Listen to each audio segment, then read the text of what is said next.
And if you were like, oh, Jesse, I'm bad with money, I would like slap you and be like, you can't be bad at money because that's saying you're like bad at you, you know? So like that's the competition we have, is to get people to realize that money is a bit of you, and it deserves like some love.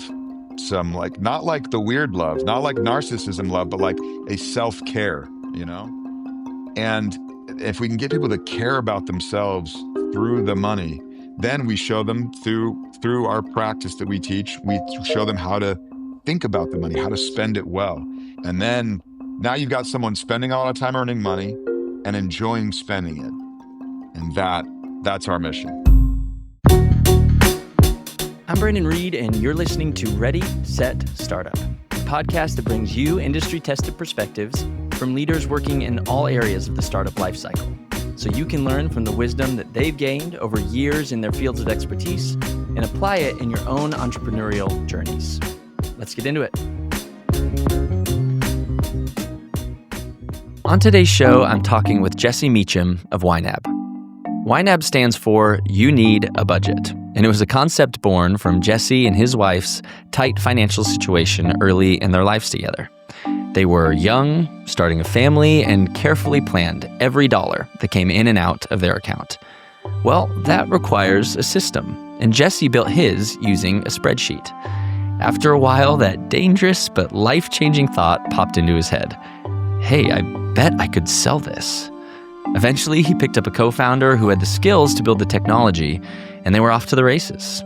One of the things that I love about the YNAB story is just how normal it is. I don't know if that's the right word, but it's remarkable in how naturally the business took shape. What Jesse built solved a problem. People were stressed about money. They were anxious about earning it, and anxious when they spent it. YNAB was an answer to that, and their early growth was incredibly organic as a result. As they eventually built better underlying technology and rolled it out, existing customers were eager to hop on board because they trusted the value of the existing solution. Another very refreshing thing about the YNAB journey is how slowly it played out, especially early on. Jesse and his co-founder Taylor didn't go raise a $10 million seed round. They cash flowed the business from day one. And as Jesse explains, that kept them laser focused on providing real value to their users. Lo and behold, their user base and company grew. I loved this interview and the rich insights that Jesse shared on every topic that he covered. You're absolutely going to take away several new perspectives to consider. But first, let's go back. Before YNAB became a household name in budgeting software, the tool, as I mentioned, was a spreadsheet that Jesse began building while attempting to look busy during his first internship at an accounting firm. I did not have any plans to be an entrepreneur. I originally thought I'd go into the Navy and tried to go the academy route. That didn't work out. I ended up serving a 2-year church mission, which kind of opened my mind to other possibilities. So I didn't go back and think, okay, I'll try the Navy again. And then just started jumped into my bachelor's degree. Selected my bachelor's degree as accounting because it had a 99.5% job placement rate. Nice. So that tells you how wired I was for entrepreneurship. I was just like, that seems pretty high, you know? I don't know who that other 0.5% is that doesn't manage it, but so I literally picked, it was not passion. I was like, that seems smart to be able to get a job. So I jumped into the accounting program, and I liked learning about business through that lens. And then I got married young, still in school. We were 22 and both making like student wages kind of thing. And then we decided, not that long after getting married, we decided we wanted to try and have a baby. And that was the genesis of like rock in a hard place. And I had, my wife and I both really just wanted her to be able to be a mom and not have to work she was making $10 an hour. So you're like, oh geez. And then, so we wanted her to be able to step out of the workforce, just focus on being a mom. The other want we had was we didn't want to borrow any money to finish school. And had we not done the baby, we could have, just like chipped away and made it through. The school I was going to wasn't like crazy tuition. Like we were managing. I'd gotten a little scholarship to help. But with the baby on the way, with Julie's income dropping, I was trying to literally find a way to make $350 extra a month. Mm-hmm. And that would get us through until I graduated with my accounting degree and go off and work in audit and eventually become a partner, make a cool 250 grand a year and be good to go.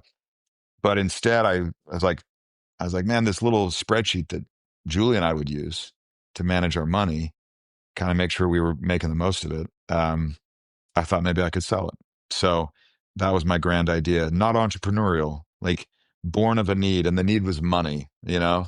Um, so as you know how you examine your life later, and as I look back at my behavior as a young kid and what I did and where I tended to gravitate toward, I was a entrepreneurial kid, like where I would put my mind and what I would try and do. I was kind of a natural promoter. Um, and so you could kind of draw the dotted line. But that's all with the benefit of hindsight, you know. Yeah, for sure. And I mean, you say, well, we had this spreadsheet. It was helpful for us. It was a need of ours. And I thought maybe I could sell it. Not very entrepreneurial, but it is. I mean, that's a big leap that most people don't take of like, I have this thing. It's a need. I'm solving it. Let me sell it. I mean, that's an entrepreneurial thing to even think of like, this could be profitable. And so that's neat that you decided to do that. And did you find that there was other people had that same need and your product was meeting it? Or did it just meet a brick wall when you first launched? Or was there some organic traction pretty early? I mean, when you're trying to sell people a spreadsheet, this is 2004, so it's not like there were phones Okay. around with Right. apps and stuff like that. Right. So it didn't really do much. I mean, pay per click back then was literally 5 cents a visitor. Yeah. So Yeah. I had Nice. carved out, I was like, okay, I have 63 extra dollars that we can spare for this little experiment. And it was just enough to like get people in the door. And it was selling a tiny little bit. Like I remember the email address of the first Totally. person that bought it, you Nice. know? I bet you do. That's awesome. Um, but then it was about 6 months later where it's just kind of like almost a hobby. And I had learned how to like build websites and I was like, that was kind of cool. And I'd learned how to make the spreadsheet better. And that was kind of cool. But about 6 months later, I was working as an intern at a big accounting firm, and they had unassigned me for about a week. And I asked my manager, I'm like, I thought I was fired at first. I was like, whoa, I'm not on a client. He's like, oh, just find a cubicle that's empty and look busy. And then, and I was like, are you serious? And he goes, well, don't be reading Sports Center or whatever, but like, you know, so I said, okay. But that's how Uh, you treat interns, I guess, you yeah. know? Yeah. I guess. So I'm sitting in my little cubicle and I was like, well, I got to look busy. So I just kind of started looking at my website and what I had done. And I realized that this spreadsheet was kind of enforcing this way of thinking about money. Hmm. And when I had that realization, I rewrote all of the copy over the next couple of days, not always at my employer. It was at home Sure. too. But sometimes they were like, look busy, and I'm just sitting Mm-hmm. there typing away. Mm-hmm. And they and so when I changed all of the website copy, the whole website was then promoting this way of thinking. And then the spreadsheet was like, oh, well, if you want to implement this way of thinking with your money, buy this spreadsheet. And suddenly sales were like quadrupled, you know, from like maybe one a day to suddenly it was like two, three a day. And I was like, oh, that's interesting. And then several months later, I was kind of, it was summer, so school wasn't quite as intense. And I decided I would roll out this little email course. I had heard that like nurture marketing was important, you know? So I rolled out this little email course and I just walked people through this 10-day thing. So like they'd come to the site, instead of me being like, buy this now, there was no trial. It was just like, give me your money now. Here's the spreadsheet. I was like, hey, give me your email. We'll walk you through this course. It'll transform how you think about your money. And from there, like sales quadrupled again over the next few months. So at this point, I was making, it was just me, you know, I had no costs. I was making, I don't know, $1,500 a month off of it, which for this kid and wife and like baby now, that was, I mean, our rent was like Squeezing for 500, 300 you know? extra bucks a month. Yeah. Yeah. And it was world changing for us. Mm-hmm. Mm-hmm. And then fast forward a little bit and I meet my now business partner and he's like, hey, I could make this spreadsheet better. And I said, well, let's make real software.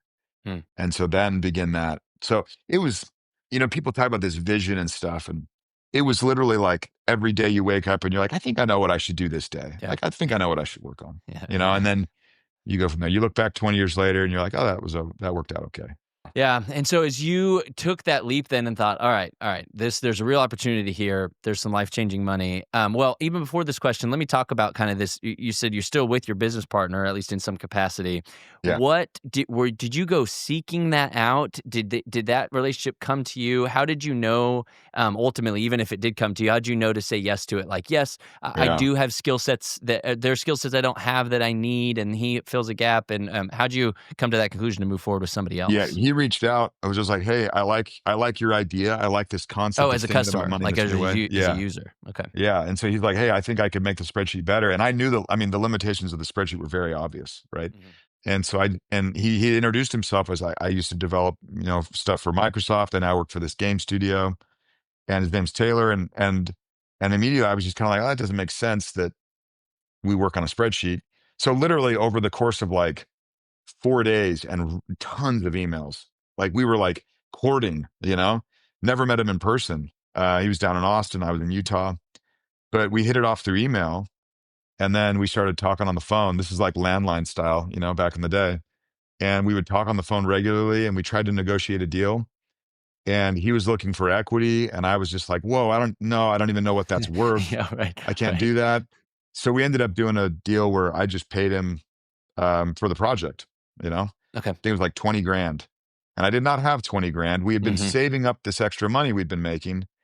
I did go to my wife, Julie, and I was like, it was now in like early '05 where real estate was going crazy. Mhm, And mhm. everyone was like, if you don't get in a house now, you'll never be able to get in a house. So we've been saving up for this down payment. We're like, oh, in a few Yeah. years, we'll be able to buy this house. And I go to Julie, and I'm Whoa. just like, hey, what if, and it was like, what if we took the down payment money, which is probably like 15 grand, Uh-huh. but for us, it was I mean, big. everything. Yeah. And I was like, what if we spend it on this rando that emailed me that I met on the Totally. internet, and Totally. she was for it. She's like, Cool. "Yeah, let's see what happens." And Cool. without meeting each other in person, it took us 9 months. We went from first email to launching that first version. I made back Cool. my money in like 3 days Oh, amazing, because I man. That's sold it to all my customers that had bought the spreadsheet. And they were, of okay. course, like, well, yeah, this is a no brainer. This is way Sweet. better. And then Taylor and I just kept working together. I just kind of hired him, kind of hourly, and then Uh-huh. eventually wooed him away from the business. And yeah, now he's part owner in the company, and we got lucky in that way. Yeah. Yeah, yeah, yeah. A little It bit of sounds like a an ideal situation, best case yeah, a little bit of scenario the for universe lining up for us. mhm, Yeah. mhm. That's really neat. What a cool thing. I love hearing stories of companies that just, there's all sorts of ways that companies start and all sorts of ways you find product market fit, some traction with customers. But I love people that just have a utility tool that solves a problem. It just Mhm. solves people's problems so well, in fact, that they say, yeah, I'll pay you for this. And like, what Yeah. a neat, I mean, that's just business at its core. And I love that you were just meeting a need and doing it well. And then by the time you came back to somebody with like, hey, there's an improvement on what I built before, they were like, "Hey, this was helpful." So much Yeah. so that I trust what you do next. It's really neat. At what point in this timeline did you say, "All right, I'm all in, and I'm leaving the accounting firm, and I'm not going to continue to pursue that and do this all the way"? It was midway. It was 2007, so about 3 years into it, where the accounting job, I was working full time as an accountant, like 80 hours a week. It was horrific. This was down in Dallas for a stint. And I had two little boys at the time. Wife never sees me. I never see the boys. I never see her. Leave at 6 a.m., home at 10:30. It was a grind. Learned a ton. Learned I didn't like that job very much. So I'm being paid as a staffer like 45 grand a year. Very standard for a master's degree, entry level staffer. My business, this is after we launched the first version of the software. I'm paying Taylor. He and I are working on it from like, we'd have like a phone call every day or two on like, what should we work on next? I would work on the business from 4 to 5 a.m. in the morning and just kind of keep things afloat. Still worried like you can't survive, you can't support a family on your own thing. But that year of 2007, I had profits in the business of like 90 grand, and I was making 45 from my thing that was taking me 80 hours. So I had a lot of rewiring I had to do to be like, what's really risky here, you know? Yeah, yeah, what's really Um, risky? and so I asked some people, I got some good advice, and they're like, just go for it. And I sort of did. I took a consulting gig that gave me more time so I could still kind of have a little bit of a safety net. Took Mm, that for a bit, dabbled in like all kinds of like flipping websites that actually worked pretty well for a little while. The whole time working on YNAB and just growing it. Um, so '09, 5 years in, was where I was like, this is my focus. Like, stop looking around, stop trying to do other things, just bear down on this. And there's a lot to learn here, and it'll stay interesting. Just bear down on it, and it has. It has. yeah, that's amazing. I think it's super refreshing, Jesse. Like, often you hear from entrepreneurs of like, "Man, I jumped off a cliff. I was all in. If this didn't work, we weren't eating next week." And I think that can Right. be really intimidating to people, and that's one way to do it, and often that can work out. But I think it will be refreshing for people to hear someone that ultimately has found success in something that they started and created from scratch, taking a bit of a slower go at it, Yeah. especially with a young family, and Yeah. feeling the weight of that, because that can also be a way to do it. Doesn't have to be all in right away. Absolutely. And it did allow us to just bootstrap. Like, Yep. we don't have Yep. any investors, we don't have any debt. Amazing. So going slow like that, if it's possible, If it's I mean, so possible, far yep. it's been great for us. Yeah, that's awesome. Ultimately, when you went full time, did it turn out being what you, I mean, I'm sure there were so many surprises along the way, but ultimately what you expected it to be, as far as like, all right, this is entrepreneurship. I'm now setting my own schedule, doing my own thing. Or was there any kind of rude awakening, from not working another job? No, like that's like you have your own structure. Like, Yeah. you answer to the business. You don't Yep. have, I mean, you have flexibility like, oh, maybe I'll go to the driving range because I don't have anything to do right now. Hmm. But at the end of the day, man, you think about it all the time. Hmm. It is on your mind all Hmm. the time. If it's going well, if it's going poorly, Uh-huh. it's on your mind. And so when people are like, "Oh, that's so cool, you get to set your own schedule," you're just like, Yeah. "You Yeah. no." In my No. mind, no, I don't. It's Yeah, all the time, you exactly. know? That's a good way to say it. Yeah, yeah, Um, yeah. so yeah, but I grind, and I like structure, so I give myself that structure. And I'd go into an office, I'd work, I'd try to be home by 5:30 for dinner, hit that pretty well most of the time, and tried to keep reasonable hours. A little PTSD from Mhm, my mhm. unreasonable hours in my only real other gig, right? Sure, sure. So that had kind of taught me like this is no way to live, you Yep, know. yep. Um, but yeah, I mean, you want to work on it too, you Right. know, like it's That's also the fun. difference. You're Mhm, going to learn something new, like in the next 30 minutes. So mhm, there's a lot to like about it. There's a lot of appeal, and so I love my job. I mean, I love it now. I'm not even CEO anymore. I love all of the stuff that I've been able to get rid of and just have mhm, what I love. It's been awesome. So, um, but you're always serving the business in some way, you know. mhm, mhm.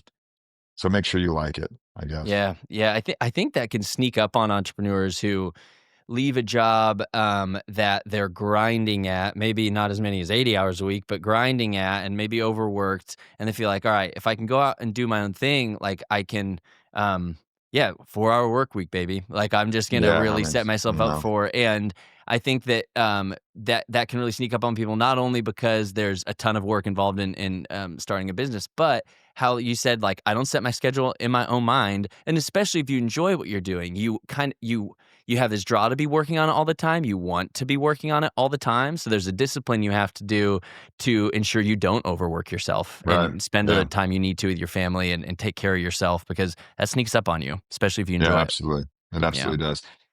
But you got to be grateful for people that go crazy on something because that's why we have a lot of cool Yeah. things in this Yeah. world.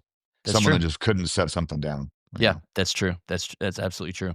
You have YNAB, you brought on a partner, you guys have found some fit with your customers. You're probably listening very closely to what they're telling you, especially early on, of what's working, what isn't. How are you ultimately, once you're like, all right, this is the thing. Let's talk about you've now gone full time in it. You're an actual competitor in probably an industry of, like, I don't know who was around at that time, but talk Mhm. to me about how you differentiated yourself from industry incumbents. All right, we're starting to actually formalize ourselves, build real software. How are you different and how are you communicating that?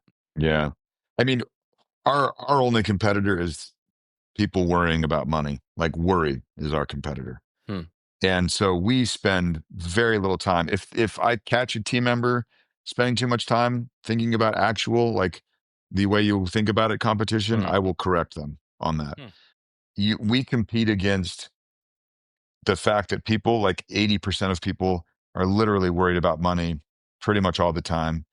They spend an inordinate amount of time earning that money. And then when they spend it, they're worried about it. And when they don't spend it, they're worried about it. And I'm just like, this is a tragedy. Like you're away from your family, you're giving up all this time, you're burning all these calories, blood, sweat, tears. You finally have this dollar, that's like, all right, this is a representation of all of Brandon's efforts and all of his ancestors that preceded him up to this point. It's like, here it is. And then, and if you were like, oh, Jesse, I'm bad with money, I would like slap you and be like, you can't be bad at money because that's saying you're like bad at you. So like that's the competition we have, is to get people to realize that money is a bit of you, and it deserves like some love, some, like, not like the weird love, not like narcissism love, but like a self-care, you yeah. know? Yeah. And if we can get people to care about themselves through the money, then we show them through our practice that we teach, we show them how to think about the money, how to spend it well. And it doesn't mean that you and I spend the same. That would be boring. It means that you and I both spend aligned with what we really care about. And then now you've got someone spending a lot of time earning money and enjoying spending it. And that's our mission, right? I loved So that about YNAB when I found you guys years ago. That message came through very strongly. I found you guys, good. even though it was years ago, years into your journey, and that message was already very honed of like, enjoy spending your money. There's much more to your Yeah. message than that. But once you have your money, it is such a tragedy that people work hard for their money and then stress about spending it. So let's Yeah. talk about how we spend it wisely so we can spend it, and the budgeting can be freedom, not Yeah, restrictive. absolutely. Yeah, Yeah. it's just a plan. Yeah. It's literally just asking yourself, what do you want the money to do? Like, what's it for? And someone's like, well, it's for the electric bill. You're like, cool. Like all of us. What else is it for? And you'll start to kind of get to know the person. Like if I were to see your bank account and see how you spent your money, I'd be like, oh, cool. I get to know Brandon a little. Hmm. Hmm. Hmm. And then you can also kind of audit it and be like, man, that's not me. Yeah. That doesn't Yeah. really light That's me not up. me. Yeah. And you Yeah. just fix it. Or there's And more then here. This is represented more than I want it to be, right? Like we need to yes. reallocate that. Yeah. Yeah, and you start to feel the trade-offs of like, man, I'm doing all this over here that's kind of misaligned, where really I'd like to double down on my crazy hobby of whatever, and you get to. And then there's this resonance. So suddenly, because you're spending in alignment, suddenly your earning becomes more meaningful also, because you don't feel like you're just on this treadmill of, just like, oh, easy come, easy go. It's like, no, maybe it does come easy to you. That's wonderful. But it's got to be like, it's got to meaningfully go out to where you're really forcefully expressing yourself through spending in the world, Yeah. What a great which, point. but sorry, now I'm going I full. love Your it. No, audience is like, it's wait, hold on a oozing out of second. you, man. You can't even help it. You're like, here's So why this matters. I love yeah, it. so going back to your question, Yeah. back in the day, it was like Mint was there, Okay. Quicken was there, MS Money was there, like old school, like stuff that's been around for so long. Those three are not there anymore, you know? Mhm. Yeah, Um, I do want to press a little bit on this piece of, because I hear that it resonates with me and really intrigues me that you're like, if I see my team spending too much time thinking about what are our competitors doing, I'll correct that. And I want to double click on that because I mean, you say that the worry about the money is your competition. I can hear that, conceptualize that, mhm, but user looks at their phone, they go, I'm stressed about money, so let me type in help with money, and they see the three apps. There's very real competition there. I mean, they see yeah, YNAB, then they see the other two things. They watch the three videos, they read the 5 bullet points on each, and they decide which one is best for them in that moment. And yeah. like, how do you position yourself to be the one they decide is best? Yeah, I mean, our promise to the customer is that they will never worry about money when they do money our way. So That's if I have powerful. if I had a competitor come along and say, hey, well, Jesse, we're also eliminating money worry, I'd be like, well, join the party. We'll share the Mhm. proceeds. Mhm. Mm. But I haven't seen one yet join forces with us. So we just make that promise to the customer. That's how we Mm. differentiate. And if you Yeah. spend too much time looking at your customer, you start to dilute your point of view, what you think the real problem is. And the real problem is not whether or not someone has the right pie chart on their phone. The real problem is their literal thinking is broken. They're bad Mm. with money. That's the problem. Yeah. And they haven't been told they're bad with money, and we will tell them kindly. Mhm. But if you're stressed about it, if you worry about it, it's because you're bad at it. But you Mm. can get good at it pretty quickly, pretty Yeah. easily. Yeah, yeah, there's some very That's the promise. core misbeliefs, some core, Oh, truths that you have yeah. to unlearn that once those pieces are gone, like, you can make a ton of early progress. And like some shame where they're like, I can't believe I'm bad at money. You're like, well, when you were born, did you know how to swim? No, you learned. Like, no one's like, shame on you, Timmy. But with money, for some reason, you get to adulthood. And there's a little binary thing with money where like suddenly it matters and it didn't, and then suddenly it does. And so there's a little bit of like a thrown into the deep end Yeah, aspect, if I'm totally. going to keep with my metaphor, where you can see how people can make missteps maybe once they're out of school or college, and mom and dad are starting to not help them if they're in that kind of situation, or they're like they join the military and they're making real money Mm. and they haven't really learned how this goes, so they're bad at it, and that's okay. We're going to teach them how to swim fast at the end Yeah. of the day. Yeah, I love it. I love it. Okay, so you've started on this path. You have Mhm. built YNAB. It's really shaping into what it will eventually be. Let's talk a little bit about scaling the company. It's a whole nother animal. You can build something very valuable, even profitable, and then fail to scale it. So let's talk about a Mhm. couple. If you can think about them, even just narrow down to one, if you want to, of just like some pivotal moments that you can remember in the journey of the company that really took it to the next level, those hockey stick moments, whether that's related to revenue or user growth or whatever, some things you did that really leveled you up throughout the way? I still don't know if we've scaled, honestly. I feel like we have Mm, so much still to go, mm, but we've grown pretty well, and you want to grow. I think it yeah, validates you in the market. It's more interesting usually. yeah, mhm, So it's a fine goal to grow. One was, I'm risk averse, as you can tell from my kind of entrepreneurial origin story. And so we would just have this pile of profits in the business. And it would just sit there and we'd be like, oh man, it's so hard to get things done. Taylor's busy. I'm busy. I can't code. And it was just scary for me to hire. Um, it was scary for me to be like, okay, I'm going to marry this person. I am now committed to pay them, have them feed their kids with this money. It felt very scary. And the moment that I took our pile of money in the business and literally used my YNAB principles with it, and I was like, all right, I'm going to give every one of these dollars a job. I did. And I was like, oh, this is for marketing. This is for this. This is for Taylor. This is for me. This is for whatever. I had this massive pile left over, massive relative to our situation. sure. And so I was like, well, I've been hesitant to use it. So, like, I guess some of it's just for like Jesse's heart rate, you Mhm, know? mhm, So like we're mhm, gonna keep that nice and steady. And I pulled out a pile where I looked at the pile and I was like, that is big enough for me to be like, you're good. You've got some buffer. mhm, And I still had this money left over. And that was the realization of like, no, Jesse, you're kind of being dumb. Like you're mhm, kind of brake tapping this thing, sure. not hiring anybody. And viewing it through the lens of what my money was for, in the business specifically, it giving all of it jobs, I was just like, "Oh, there's enough. There's enough Mm, here, and we can turn it up a little bit."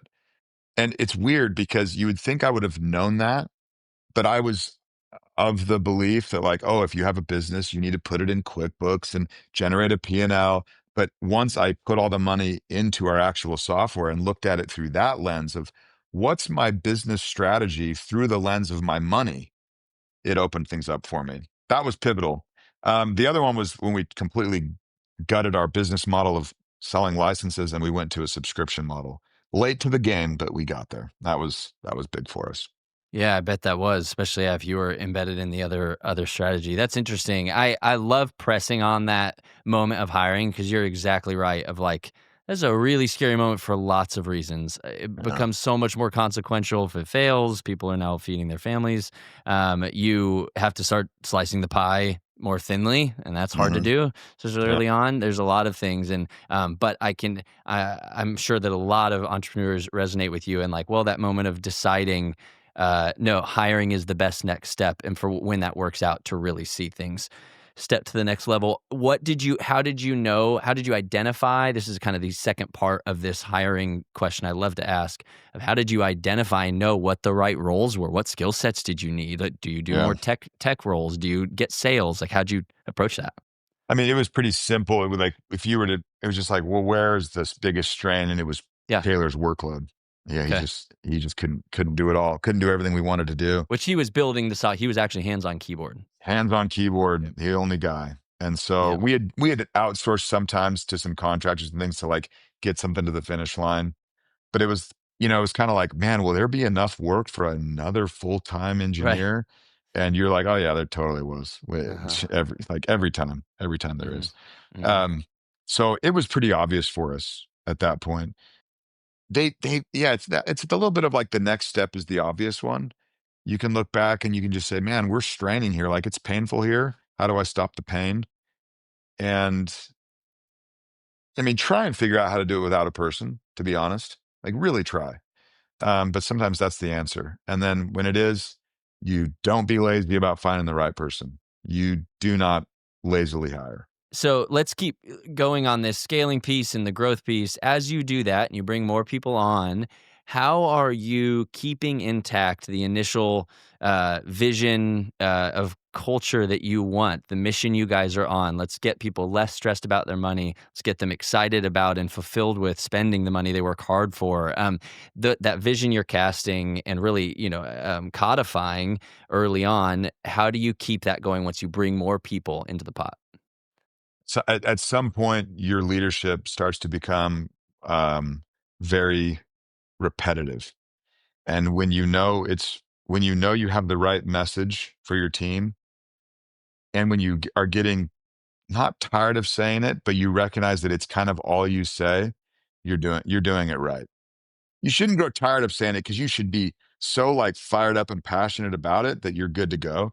Yeah, But but almost like you're in a room, you're like, "I think I might have said this to you guys," but, like, because you've been saying yes, it so often. Yeah, yes, yeah. and they're like, you say it You every have. day. Like that's Yeah. the thing. So like that drum beat of like very clear vision and what like commander's intent kind of idea. Like Hmm, we're gonna take that hill. You don't have to get so in the weeds on exactly how it's done, but everybody knows we're taking that hill. That is key. And all you have to keep doing is like, does it help us take the hill? Does it help us take the hill? Over and over and over again. It's the leader's job to make sure that that hill needs to be taken, and that's a roll of the dice. But when when you're like, this is my best guess, then you got to be relentlessly focused on it with the team, and you clarity, just beat sharing that it with drum. clarity. Yeah. Yeah, beat that drum. That's great. So you said something earlier that's really great and such an accomplishment. I'm learning more and more as I, talk with more entrepreneurs of how much of an accomplishment this is. But that you didn't have to take outside investors. You kept control of the company and grew it without debt. For the most part, I don't know, maybe along the way you've done little things, but like you grown without having to give equity, and that's amazing. And such an accomplishment. If there was something that you wish you knew along the way with the funding path you took, what might that be? Like what's something, what's the better way to ask it? You took the path of no investment, not going to VCs, not getting angel, not friends and family. You cash flowed this business. Was there anything that taught you that you wish you would have done differently or known ahead of time that you would give to Mm, other entrepreneurs who are right at the beginning of their journey of, do I cash flow this thing and grow it slowly? Do I go talk yeah. to investors?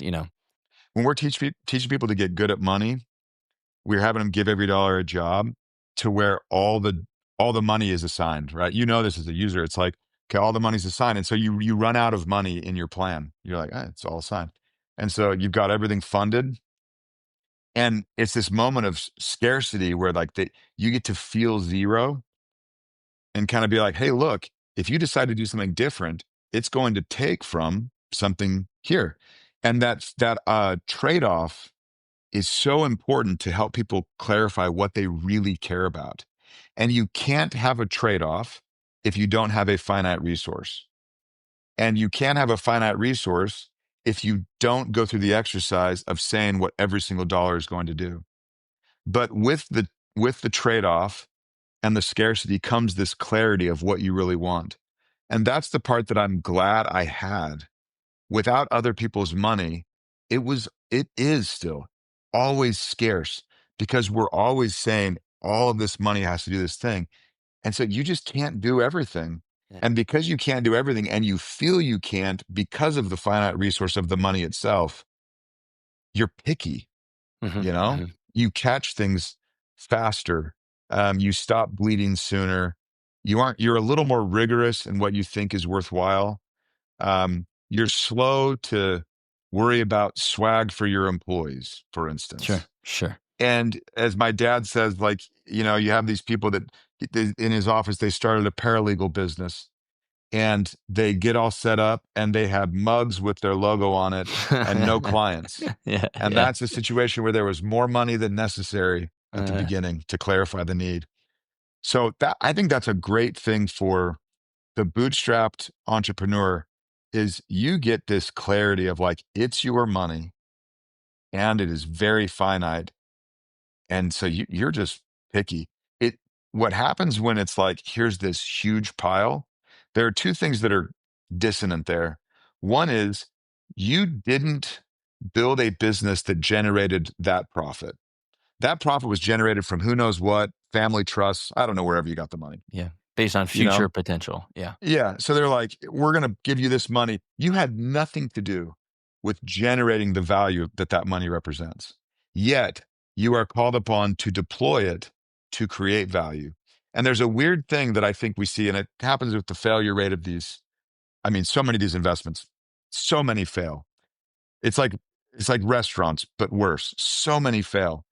And I think there's a part of me that just believes that there's this disconnect between the person spending the money and that money not having been generated by the person. Whereas if you bootstrap, every year it's like this gradual education of like, here's what it feels like to deploy $5,000, Jesse. Here's what it feels like to deploy 50. Here's what it feels like to deploy 500 and 5 million. And you just keep but you've done it so gradually that every step of the way feels like you can handle it and it feels very normal and organically just right. So that's like a little philosophical, and I still toy with it sometimes because the thing I don't know, Brandon, is well, what if you would have taken 30 million and just like stepped on the gas?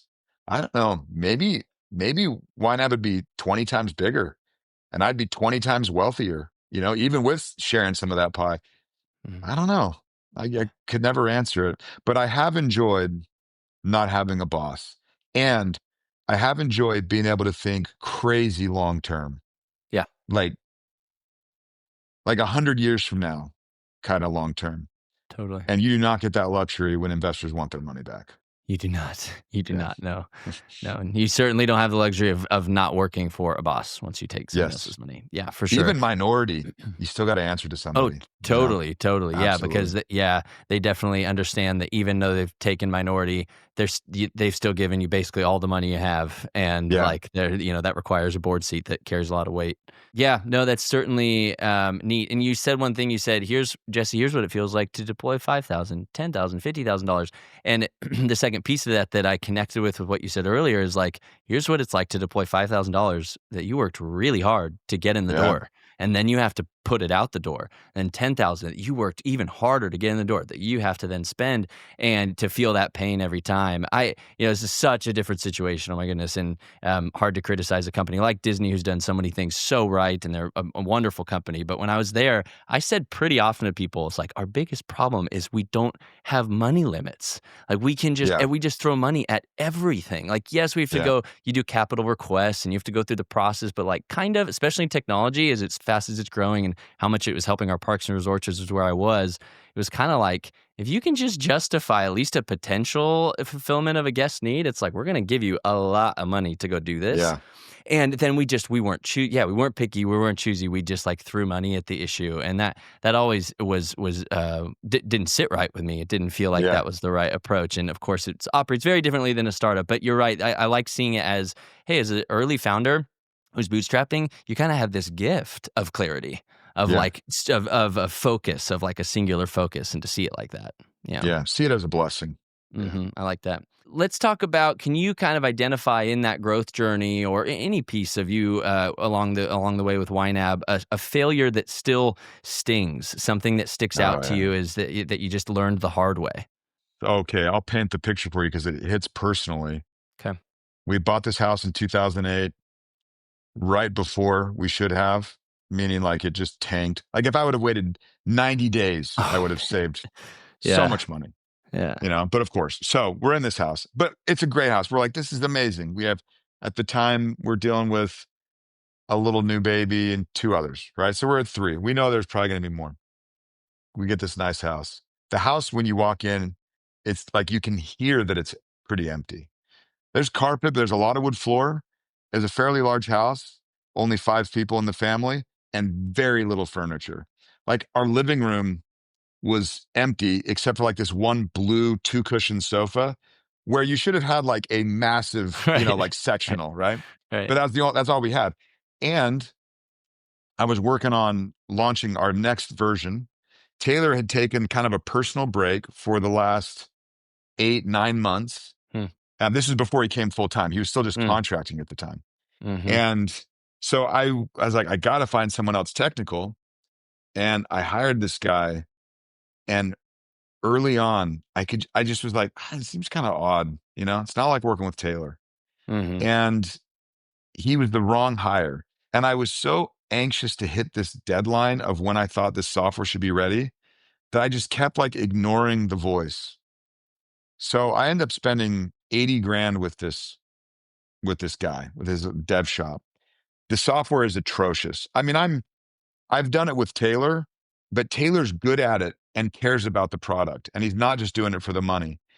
So it's bad. And I dropped 80 grand on this. Taylor, then I convinced him once he was kind of done and he was like, hey, I'm ready to get back into this a little bit. I was like, let's have you go full time. So he does. And I'm like, we already got this code base. It's been written a lot, and you just need to kind of come in and polish it. He comes to me like 4 days later, Oh, and it's gee. just like, this is untenable. Yeah. The Oh worst. man.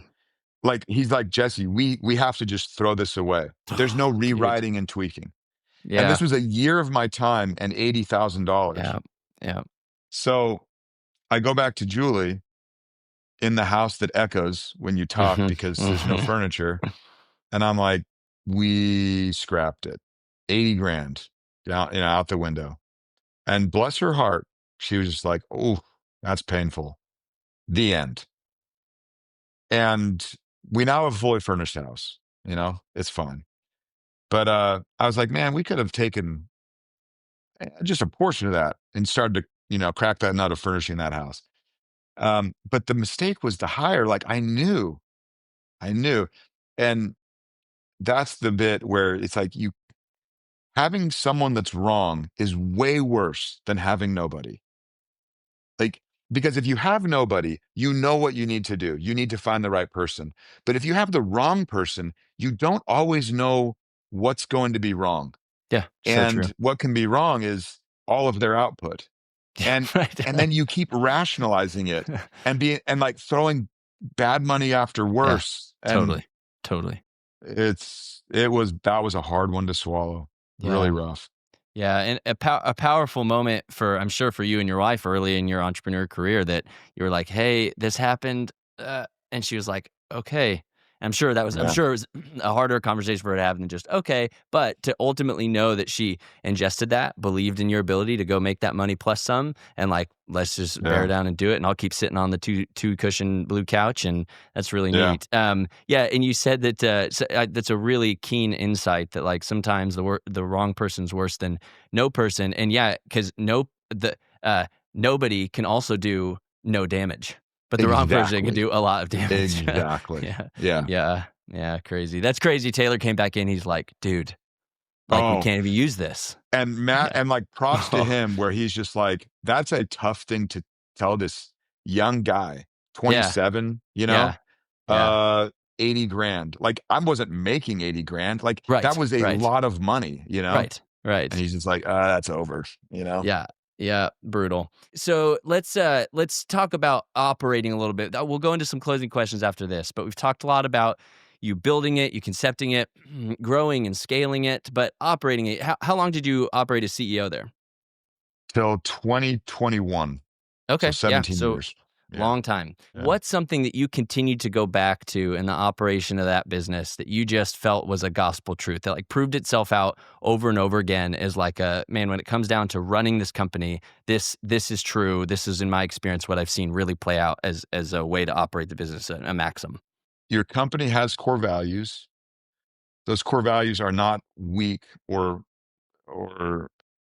words on a wall. They're the character of your company. They're the character attributes of your company. They are the character attributes of every single person that works at your company. Hmm, No one possesses their best character attributes all the time in perfect form. We all just are tired and emotionally drained or whatever and make mistakes. But I am a genuine person. I am a fairly effective communicator. I am humble and I'm also confident.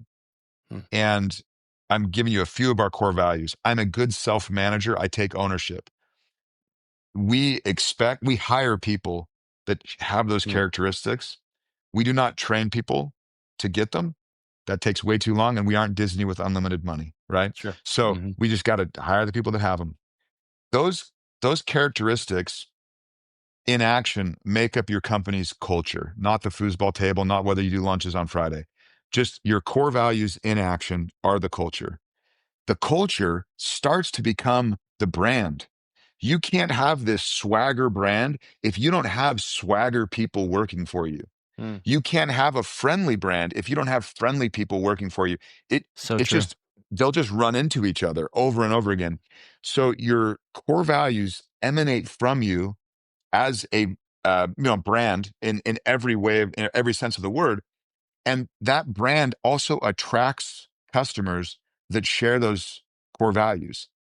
And Uh-huh. what you do is you just don't violate them internally, don't violate them externally, and just be crazy consistent.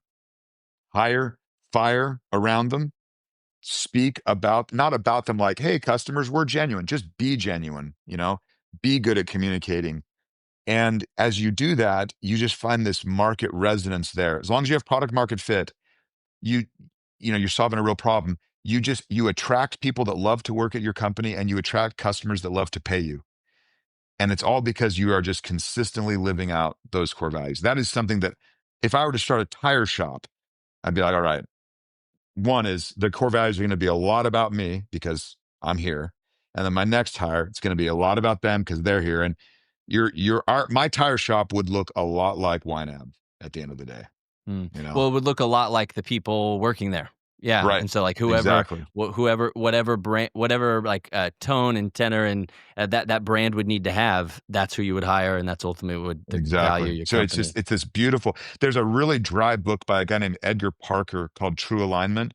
Super dry, super, super interesting as it relates to this resonance of core values, hiring, and brand expression. I love it, and I love what you said. Core values in action is culture, and I think that Mhm. that's so good because yeah, culture can be something. It's an Oh, amorphous I get thing and hard so to tired define of it. thing, but core Yeah. values, just sticking with what you believe and who you guys are, what makes you up. That in and of itself makes culture and in action. Yeah, I love it. When you speak with other entrepreneurs, Jesse, and they are talking to you about, because they know you built a company and they're asking your advice, and what's a question that you find you're getting asked really often about you and your experience? And then what is a question that they are not asking enough of, but you wish they would? They ask me every time, what's your 5-year plan? It's the Interesting. most annoying question, you know? And here I've been talking about we wake up every day and decide what the next step is, and people are asking about a Yeah. 5-year Yeah, plan, yeah, you know? yeah. They're always asking about exiting. How are you Yeah, gonna how you gonna exit? get value out of it? Mhm, mhm, Um, mhm. as if the only value would be that you sell it, Mm, Like, mm. how about enjoying your work for your entire life? That's valuable. Yeah. But Mm, yeah, so I don't like that question. yeah. And they ask it constantly. And I always tell them basically the same thing is I don't have a 5-year plan, but I do know what I want to do every day when I wake up. Mhm. And that does seem to kind of lead. Now, you can Mm. have some. someone like, Jesse, do you want this to be $1 billion company? And I might say something like, I don't think so. That Mm, seems like there's a lot of trappings that I wouldn't like. So when you project really far and kind of use it as a thinking tool of like, what does this far out thing look like? And then backstep it, I could see some use there. But mhm, man, 5 year mhm, plan and then like ChatGPT rolls out these LLMs. I'm like, mhm. well, that wasn't in my 5 year That was in plan, my mind, yeah. So, Yeah, totally. so there's that. The one that I wish they would ask is, Mhm, Jesse, how can I do this as cheap as possible? mm. I feel like or the second one, Jesse, how can I do this without taking a partner? Out taking yep, yep. That's the other one. Is like, don't find your buddy. Don't do that. You're lucky if it works out the way it did with me and Taylor. And he's good at communicating, and so am I. And we still have to be like, all right, man, let's have a heart to heart. So it takes effort, and it's so much better if you can just get way far with this thing on your own. So don't default. Like, I guess if you were saying what question, hey, what partner should I have? I would say, I'm glad you asked. Go for as long as you can with that one. And then how can I do this for as cheap as possible? And those are related questions because sometimes a partner, that's really expensive. Yeah, totally. It's so interesting. Yeah, I love that point. And as I've gotten more involved here and jumped out on my own entrepreneurship journey and talked to more people who are building their business, it did feel like from the outside looking in, I'm reading the business books, I'm dreaming about one day doing my own thing, creating my own thing, and it felt like the stamp of success was funding, was like raising, was Oh, going and totally. getting Yeah. money. It's like, hey, did you raise? Like, how much did you raise? What was your Series A? And then the more I talk to people who are actually doing it in here, the more I feel like the badge of honor is like, "Oh my gosh, you didn't have to take money? Like, Yeah. Isn't that congratulations." so funny? Like Yeah, all the yeah. news is about like they raise money as if that's revenue. You're Right, like, right, wait right. a minute, Um, Totally, yeah, totally. it's a weird thing. I don't know why that happens, to be Yeah. honest. I'm not Well, sure yeah, what no, you do creates in it, some but sense, right? Is like you get a huge check and like that's a validating, buzzy thing. I mean, you could yeah, see why I people guess would so. grab onto that, but it could, even though it's technically, yeah, money in the door to use to grow the business, it's a liability in a lot of ways, and it Yeah. comes with all sorts of sacrifices and costs. One thing I heard early is I'm growing my own business, and in the genesis stages of a lot of it, people just kept saying like, "Hey, before you go and get money, make sure you know what kind of money you want to go get. Not all money is created equal. First, even decide, do you need money? But if you do, what money do you need to make sure it's the right kind? Because yeah, all those pitfalls and dangers along the way, that things you can grab that your business now carries that it maybe didn't need to because you went out and Yeah. did the thing you thought you were supposed to, which was raise. Yeah. And the money allows you to grow headcount wise, and that headcount is this other weird badge of honor. It It's a totally strange is. thing. Yeah. Yeah, it is strange. I've talked with a lot of like entrepreneurial groups who only let you in if you only have so many employees, and it's an interesting Yeah. thing because it's like, man, it's like we get less and less. Isn't the goal to be like leaner and leaner? It's just an Yeah. interesting thing I could see it. approach. I mean, I guess I could see it as a proxy for like, hey, you and I will probably have the similar problems if Yeah, we yeah, all have similar problems in 150 your size people. of business. So I can see Hmm. that. But like, as far as like a little bit of a brag, wow, you guys are so big. Yeah, yeah, It's like, yeah. wouldn't you be more impressed if it was a Right, right. fraction of that? Yeah, with the You same know? output. Yeah. Hmm, Yeah. hmm. So, okay, I got really two more questions here for you. Is one, it would be, if you wake up at the start of your career and imagine you're back there at the beginning and starting out, but you've retained all this knowledge that you've learned, this hard-fought wisdom you've gained over the years, how do you start? How do you start again? What's that first week or month look like of your fresh start? Do I have no money still? Like I have to start kind Still, of from yeah, no, go scratch? back and you're starting. Yep, you Yeah. got an empty house, or even before that, yeah, you got very little resources, but you have the knowledge you have. How do you start? I would raise money because you'd know exactly how to use it. Right. But that's a little bit of a trick. Man, it's a different environment now too. It is, Like yeah, totally I didn't is. have to launch an app for the Android and Yeah, Apple right, store and a right, web, right. hire 3 devs for every one. I would establish thought leadership because that's cheap. And if I don't have any money and I have to start somewhere and it's just got to be my grind, I'm gonna establish thought leadership and get myself in the market in that way. I love that. Yeah, And for sure. whether that's like, hey, you're using these different platforms or whatever, that remains to be seen. But I would go that route. Build up a foothold in the marketplace where then I could say, okay, I could sell something into this, Yeah. um, and have it go.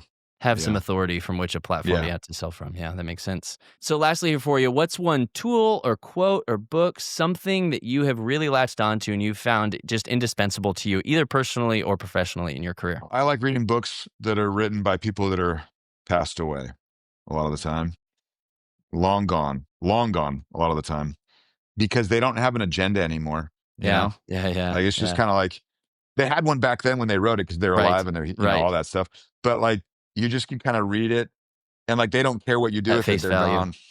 So they have no skin in the game for you to, there's something really that I like about that. And they've also, a book that would come across my desk would have stood the test of time. That's like a Nassim Taleb, Lindy effect kind of thing. Although I do like Nassim Taleb and he's alive, Mm, but like his mhm, book Antifragile was pretty mhm. formative for me if I'm giving more modern examples. And when you say like an older book, are you talking, I mean, I'm sure it's all things, but do you like biographies Yeah, of mainly people? Yeah. biographies. What are some of Yeah. the best you've read There's about one which called people? Titan. It's about John D. Rockefeller. It's funny, I just He's finished not that.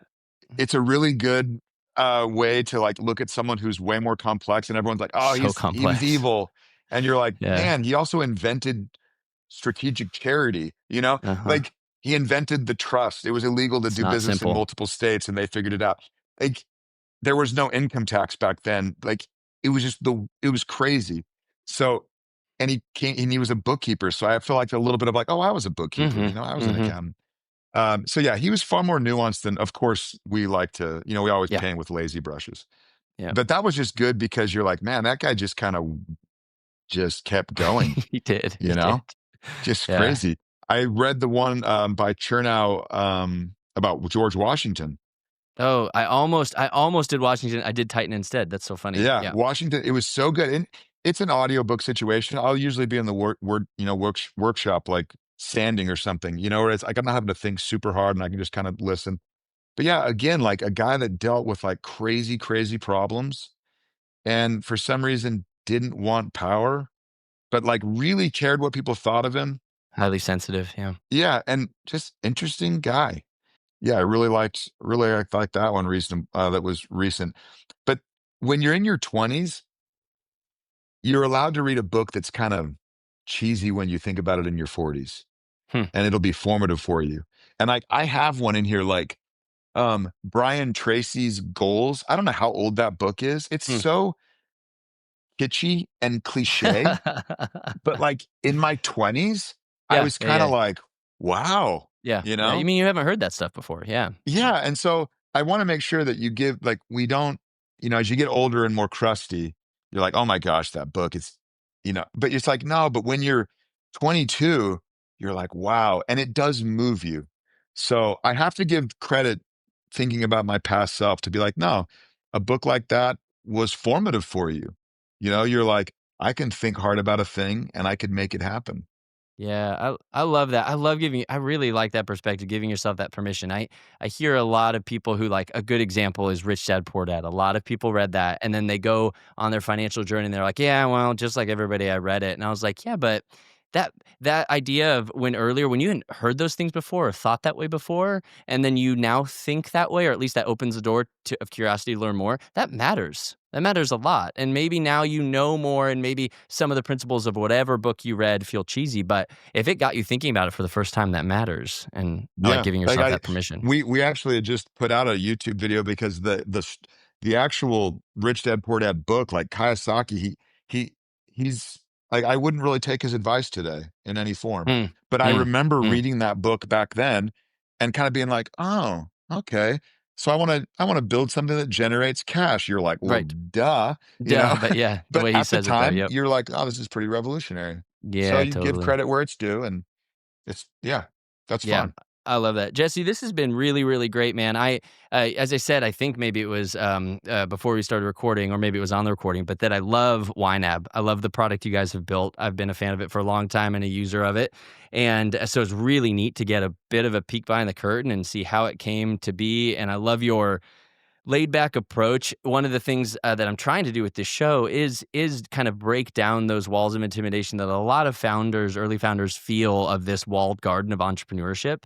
And hearing people like you who are like, man, I was nervous to get started. In fact, I worked another job for years before I felt comfortable taking the jump is really refreshing to hear. It doesn't have to be that you raised 25 million, you got 50 head count the first day and like off to the races with 50 different people on your cap table.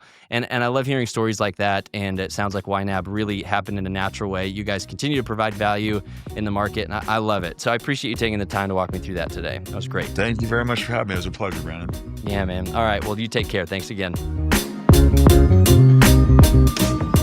If you guys enjoyed the show, leaving a review is the best way to help others find it. Second only to sharing it directly with your friends and family. Thanks so much for helping get the word out. Hit me up at brandon@readysetstartuppod.com if you have additional questions about a topic I covered, have suggestions about another area you'd like to see me dig into, or just want to say hi. Please reach out. I'd love to get in touch. Keep imagining, keep creating, keep inspiring your spheres of influence with what you're passionate about. The world may just need that dream that's in your head. See you next time.